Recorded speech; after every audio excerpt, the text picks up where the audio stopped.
Okay, so we're going to figure out how to use Excel to find our average, our standard deviation, and our standard error, okay?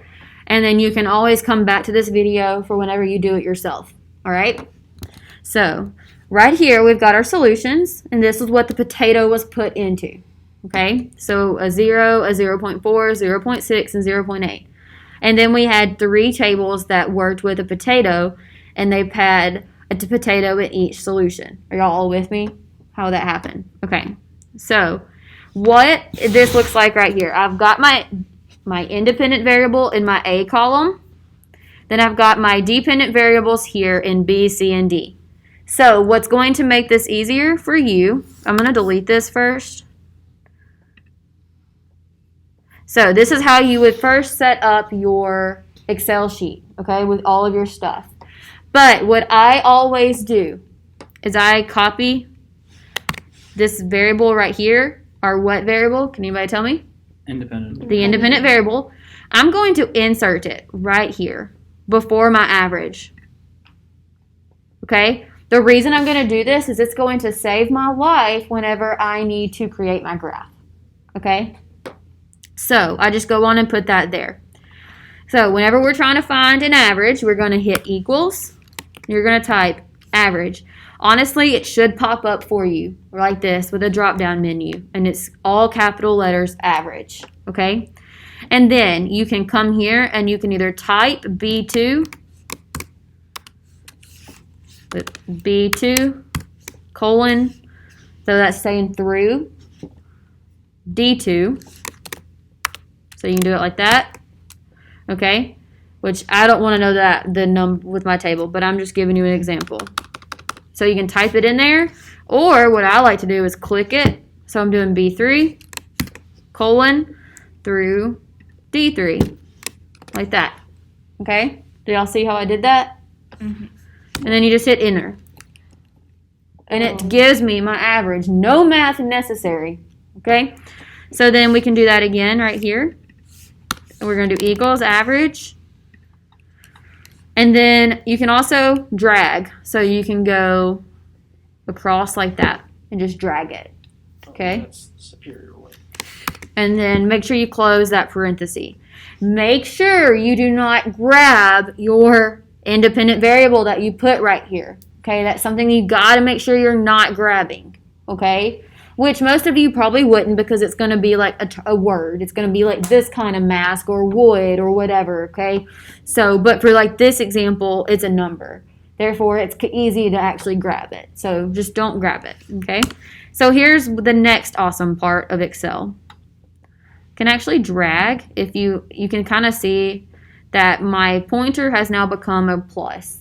I can actually drag this down, and it just copies that command to actually do average. It's going to bring it down for you, okay? So you don't even have to type in each time the command for it to do. It'll just do it itself, okay? How cool is that? Wow.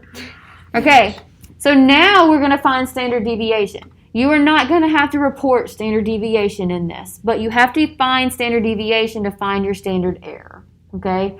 I know it's kind of stinky, but that's just how it works. So to find standard deviation, you always hit enter, okay?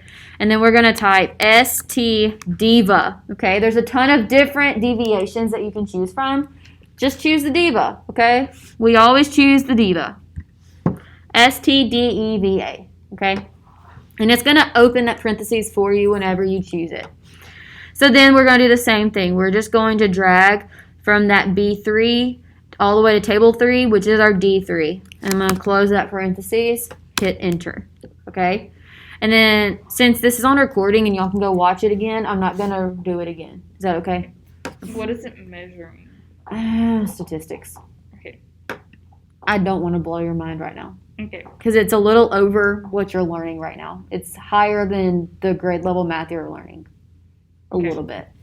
Okay? So we're just going with this right now. Okay? So sorry. Yeah, you're good. Okay? I have an idea. Now we're going to use standard error. This is what you have to report in your not your lab report, in your actual paper that you're turning into me, okay? And on your graph. So this is important. So we're going to type equals square root, SQRT, okay? So we're not just typing in standard error, we're typing in square root. We're going to take the square root of the deviation that we just found, okay? So we're taking the square root of this deviation for a solution of 0, okay?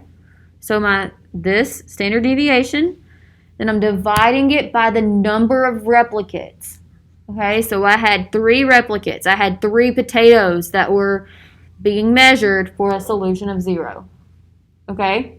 So most of you should have a 3, okay? If you used the same face mask 3 times and you tested it 3 times, yours is 3. Does that make sense? Mm-hmm. You had 3 plants, right, for each soil type, so yours is 3, okay? Yours is 2, okay? Y'all are going to hear this in this video. Oops. It's okay. Okay. So then it's divided by 3.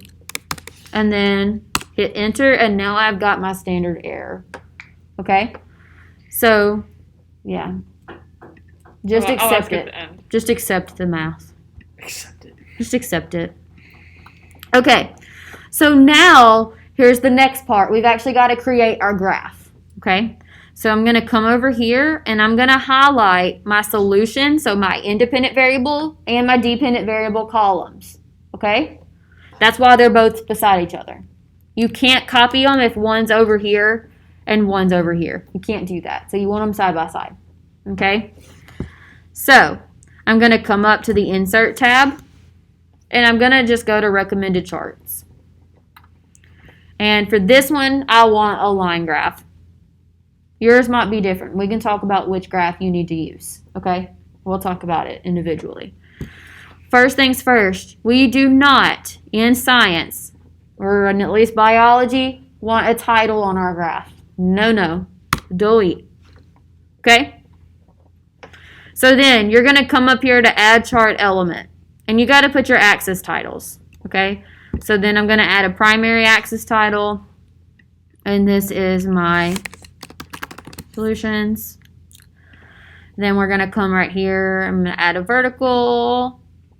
And this is going to be change in potato mass. Can you subscript that with delta PM? Yep. Or MP, I should say. You could. Totally. Okay. So then, we need to come and add our standard error bars. So we did find that standard error, but that means we need to use it, right? Do y'all understand what I'm talking about? Okay, I'm gonna make this smaller so I can move. Oh, that's too small. Okay. It might still be too small. Okay, so I'm gonna come back up here to Add Chart Element. And I say Add Chart Element because it's the same on a Mac as to a non-Mac computer if you go this route, if you do the Add Chart Element. If you do not have a Mac, sometimes you'll get a plus bar right here instead, and you can get to these same features. But you can do it this way on a Mac and any other kind of computer. So I just teach it this way, okay? So I'm going to come right here to error bars. We're going to come down to more error bar options. If you choose this one right here, this standard error, that is wrong, okay? You can't do that because it's going to put in its own numbers for you. It's going to create the standard error for you. We don't want that. We've already found it ourselves, okay? So we're going to come to more error bar options. And then you're going to get this screen pop up on the side. And you're going to come down to custom, okay?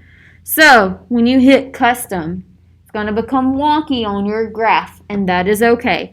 It's going to give you horizontal and vertical axes bars. So what we're going to do is click on that horizontal axis bar and hit delete. Okay? We don't need those. All we need is vertical. But now whenever you look here, you can actually see that they're all the same size. But we know when we look at our data that it's not the same size. They should not be the same size. This means that each single solution had the exact same amount of standard error. And that is not possible. Okay, so re-click on your vertical bars and you're still going to be clicked on custom and come here to specify. So now I can input my standard error in the positive direction and on the negative direction. And I'm just highlighting them. Okay? So I'm putting them in the positive and the negative and hitting OK. Now you can see that our graph shows our standard error bars because they're all different sizes. Okay? So that's how I can know if you did it correctly without even looking at your data, is if your standard error bars are all the same. Okay? So real quick, I'm going to show you the fun part of graphs, how you can make it your own. So I can come right here and actually take off these grid lines if I want to, if you don't want them on there, which sometimes I think it looks better not to have them. So whatever you feel like. You can also change the color of your line or the points itself. So you can change each individual point and make it a certain color. So let's say I'm feeling like I want a red dot. So then I can, a red line, that's what I'm clicked on. Then I can make how thick I want to. I can change how thick it is. I can make it smaller. I can make it transparent. Oh, I made it 0. But then I can also click on just these points. Okay? And then I can actually change its dot color. So let's say I want it. Why is it doing that? Oh, I'm on line, not marker. Make sure you change this from line and marker. Marker changes the points. Now we're on the right color. So I'm going to make this dot green. And maybe you want to make it big so the Miss Main can read it. I don't know. Okay? So that's where you can make it fun and make it your own. Okay? But then, something else that we need to talk about real quick is a figure caption. So you remember how I told you I took off the title, right? We took that off. We can't have a title. So here's what you're going to write instead. And everyone's going to have a figure caption underneath their graph. So I'm going to say figure 1 because most of y'all are probably only going to have one graph. You might have more. Like Caleb Bryan, he had a lot of graphs, okay? So he had figure 1, figure 2, blah, blah, blah, okay? So figure 1, change in mass of potatoes in different salt solutions. And then I have to tell my readers what I'm actually graphing. So I graphed the averages, so mean, plus and minus, and there's actually a symbol up here that you can put in for that, but I'm not doing that right now. Standard error, because you need to tell your readers what these bars are. These bars could be range bars, they could be standard deviation bars, they can be standard error bars. So you need to tell your reader what they're looking at, and that's standard error bars. Make sense? Yeah? Now, in this figure thing, we're not going to subscript things, are we? It You needs to be can. full length. Oh, so we can subscript everywhere. Wait, subscript. What As do you in mean? like a shortness. So No. like here I was saying just delta. No, MB. you need to actually write it out in Okay, this yeah. part.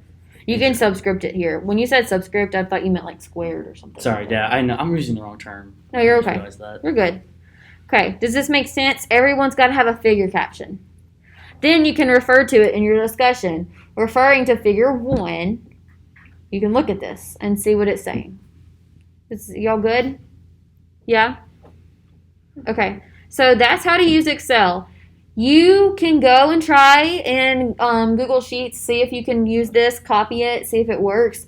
If not, I will let you use my computer to do it during class, okay? To use my computer. Let me stop recording